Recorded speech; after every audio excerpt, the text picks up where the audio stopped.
ರಾಜಕಾರಣದ ಪ್ರತಿ ಮಹತ್ವದ ತಿರುವಿನಲ್ಲೂ ಕೂಡ ಡಿಕೆಶಿ ತಮ್ಮ ಆರಾಧ್ಯ ದೈವಗಳ ಮೊರೆಯನ್ನ ಹೋಗ್ತಿದ್ದಾರೆ. ತಮ್ಮ ಮನೆ ದೇವರಾದಂತಹ ಕೆಂಕೇರಮ್ಮ, ಕಬ್ಬಾಳಮ್ಮ ಸೇರಿ ತಮ್ಮ ಕ್ಷೇತ್ರ ವ್ಯಾಪ್ತಿಯ ಕೆಲ ಪ್ರಸಿದ್ಧ ದೇವರ ಮೊರೆ ಹೋಗಿದ್ರು. ಬನ್ನಿ ಆ ಕುರಿತ ದೈವ ಶಕ್ತಿ ತಾಣಗಳನ್ನ ನಾವು ನೋಡ್ಕೊಂಡು ಬರೋಣ.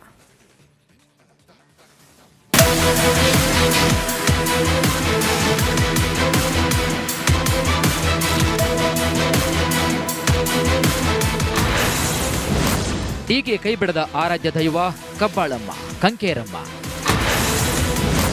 ಡಿಕೆಶಿಗೆ ರಾಮನಗರದ ಶಕ್ತಿ ದೇವಿಯೇ ರಕ್ಷಣೆ.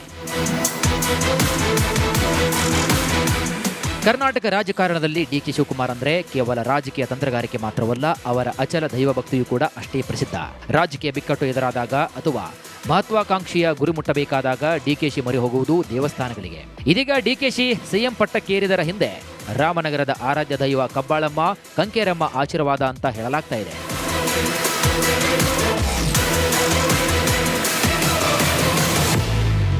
ರಾಮನಗರ ಜಿಲ್ಲೆಯ ಕಬ್ಬಾಳಮ್ಮ ದೇವಸ್ಥಾನ ಡಿಕೆಶಿ ಅವರ ಅತ್ಯಂತ ನೆಚ್ಚಿನ ಧಾರ್ಮಿಕ ಕೇಂದ್ರ. ರಾಜಕೀಯ ಉತ್ತುಂಗಕ್ಕೇರುವ ಮುನ್ನ ಹಾಗೂ ಜೈಲಿಗೆ ಹೋಗಿ ಬಂದ ನಂತರವೂ ಅವರು ಮೊದಲು ಭೇಟಿ ನೀಡಿದ್ದು ಇದೇ ದೇವಸ್ಥಾನಕ್ಕೆ. ತವರು ಕ್ಷೇತ್ರ ಕನಕಪುರದ ಸ್ಥಳೀಯ ದೇವತೆಗಳ ಮೇಲೆ ಅವರಿಗೆ ಅಪಾರ ನಂಬಿಕೆ ಇಟ್ಟಿದ್ದಾರೆ.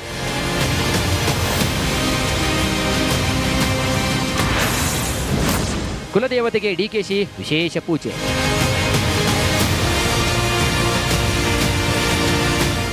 ಶ್ರೀ ಕಂಕೇರಮ್ಮ ದೇವಿಯು ಕರ್ನಾಟಕದ ಮುಖ್ಯಮಂತ್ರಿ ಡಿಕೆ ಶಿವಕುಮಾರ್ ಅವರ ಆರಾಧ್ಯ ದೈವ ಮತ್ತು ಮನೆ ದೇವತೆಯಾಗಿದ್ದಾರೆ. ರಾಮನಗರ ಜಿಲ್ಲೆಯ ಕನಕಪುರ ತಾಲೂಕಿನ ದೊಡ್ಡ ಆಲಹಳ್ಳಿಯಲ್ಲಿರುವಂತಹ ಈ ದೇವಾಲಯವು ಅವರ ಕುಟುಂಬದ ಪ್ರಮುಖ ನಂಬಿಕೆಯ ಕೇಂದ್ರವಾಗಿದೆ. ಡಿಕೆ ಶಿವಕುಮಾರ್ ಅವರು ಯಾವುದೇ ಪ್ರಮುಖ ರಾಜಕೀಯ ಜವಾಬ್ದಾರಿ ಅಥವಾ ಚುನಾವಣಾ ಫಲಿತಾಂಶಗಳ ಮುನ್ನ ತಪ್ಪದೇ ಈ ದೇವಸ್ಥಾನಕ್ಕೆ ಭೇಟಿ ನೀಡಿ ವಿಶೇಷ ಪೂಜೆಗಳನ್ನು ಸಲ್ಲಿಸುತ್ತಾರೆ. ಇನ್ನು ಕನಕಪುರ ತಾಲೂಕಿನ ಹಾರೋಬೆಲೆ ಗ್ರಾಮದ ಬಳಿ ಇರುವಂತಹ ಕಪಾಲ ಬೆಟ್ಟದಲ್ಲಿ ಏಸು ಕ್ರಿಸ್ತರ ಬೃಹತ್ ಪ್ರತಿಮೆ ಹಾಗೂ ಏಸು ಶಿಲುಬೆಯನ್ನು ಸ್ಥಾಪಿಸಲು ಮುಂದಾಗಿದ್ರು. ಇದು ರಾಜ್ಯದಲ್ಲಿ ದೊಡ್ಡ ರಾಜಕೀಯ ಮತ್ತು ಧಾರ್ಮಿಕ ವಿವಾದಕ್ಕೆ ಕಾರಣವಾಗಿತ್ತು. ಕಪಾಲ ಬೆಟ್ಟವನ್ನ ಏಸು ಬೆಟ್ಟ ಎಂದು ಮರುನಾಮಕರಣ ಮಾಡಲು ಹಾಗೂ ಬೃಹತ್ ಪ್ರತಿಮೆ ನಿರ್ಮಿಸಲು ಸಂಘ ಪರಿವಾರ ಮತ್ತು ಬಿಜೆಪಿ ನಾಯಕರು ತೀವ್ರ ವಿರೋಧವನ್ನು ವ್ಯಕ್ತಪಡಿಸಿದರು. ಒಟ್ಟಾರೆ ಯಾಗ ಪೂಜೆಗಳು ಕೇವಲ ವೈಯಕ್ತಿಕ ನಂಬಿಕೆಯಲ್ಲ, ಬದಲಿಗೆ ಅವರ ರಾಜಕೀಯ ಅಧಿಕಾರದ ಹೆಜ್ಜೆಯ ಗುರುತುಗಳು ಎಂದೇ ಡಿಕೆಶಿಗೆ ಹೇಳಲಾಗ್ತಾ ಇದೆ. ಈ ನಿಟ್ಟಿನಲ್ಲಿ ಡಿಕೆಶಿಗೆ ಶಕ್ತಿ ಪೀಠಗಳು ಕೈ ಹಿಡಿದಿದ್ದು ಮಾತ್ರ ಸುಳ್ಳಲ್ಲ. Suresh, political bureau, republic Kannada, Bengaluru. ರಾಜ್ಯ ರಾಜಕಾರಣದ ಪ್ರತಿ ಮಹತ್ವದ ತಿರುವಿನಲ್ಲೂ ಕೂಡ ಡಿಕೆಶಿ ತಮ್ಮ ಆರಾಧ್ಯ ದೈವಗಳ ಮೊರೆಯನ್ನ ಹೋಗ್ತಿದ್ದಾರೆ. ತಮ್ಮ ಮನೆ ದೇವರಾದಂತಹ ಕೆಂಕೇರಮ್ಮ, ಕಬ್ಬಾಳಮ್ಮ ಸೇರಿ ತಮ್ಮ ಕ್ಷೇತ್ರ ವ್ಯಾಪ್ತಿಯ ಕೆಲ ಪ್ರಸಿದ್ಧ ದೇವರ ಮೊರೆ ಹೋಗಿದ್ರು. ಬನ್ನಿ ಆ ಕುರಿತ ದೈವ ಶಕ್ತಿ ತಾಣಗಳನ್ನ ನಾವು ನೋಡ್ಕೊಂಡು ಬರೋಣ.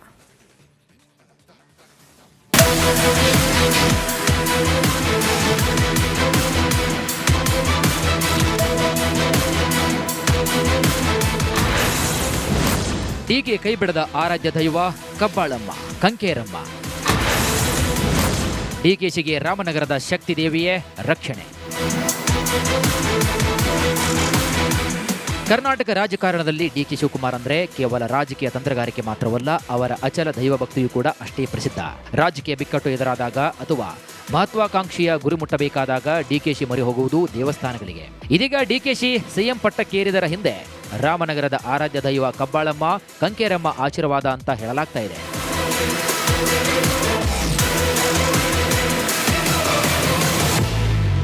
ರಾಮನಗರ ಜಿಲ್ಲೆಯ ಕಬ್ಬಾಳಮ್ಮ ದೇವಸ್ಥಾನ ಡಿಕೆಶಿ ಅವರ ಅತ್ಯಂತ ನೆಚ್ಚಿನ ಧಾರ್ಮಿಕ ಕೇಂದ್ರ. ರಾಜಕೀಯ ಉತ್ತುಂಗಕ್ಕೇರುವ ಮುನ್ನ ಹಾಗೂ ಜೈಲಿಗೆ ಹೋಗಿ ಬಂದ ನಂತರವೂ ಅವರು ಮೊದಲು ಭೇಟಿ ನೀಡಿದ್ದು ಇದೇ ದೇವಸ್ಥಾನಕ್ಕೆ. ತವರು ಕ್ಷೇತ್ರ ಕನಕಪುರದ ಸ್ಥಳೀಯ ದೇವತೆಗಳ ಮೇಲೆ ಅವರಿಗೆ ಅಪಾರ ನಂಬಿಕೆ ಇಟ್ಟಿದ್ದಾರೆ.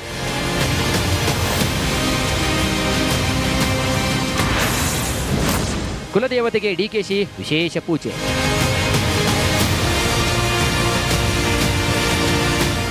ಶ್ರೀ ಕಂಕೇರಮ್ಮ ದೇವಿಯು ಕರ್ನಾಟಕದ ಮುಖ್ಯಮಂತ್ರಿ ಡಿಕೆ ಶಿವಕುಮಾರ್ ಅವರ ಆರಾಧ್ಯ ದೈವ ಮತ್ತು ಮನೆ ದೇವತೆಯಾಗಿದ್ದಾರೆ.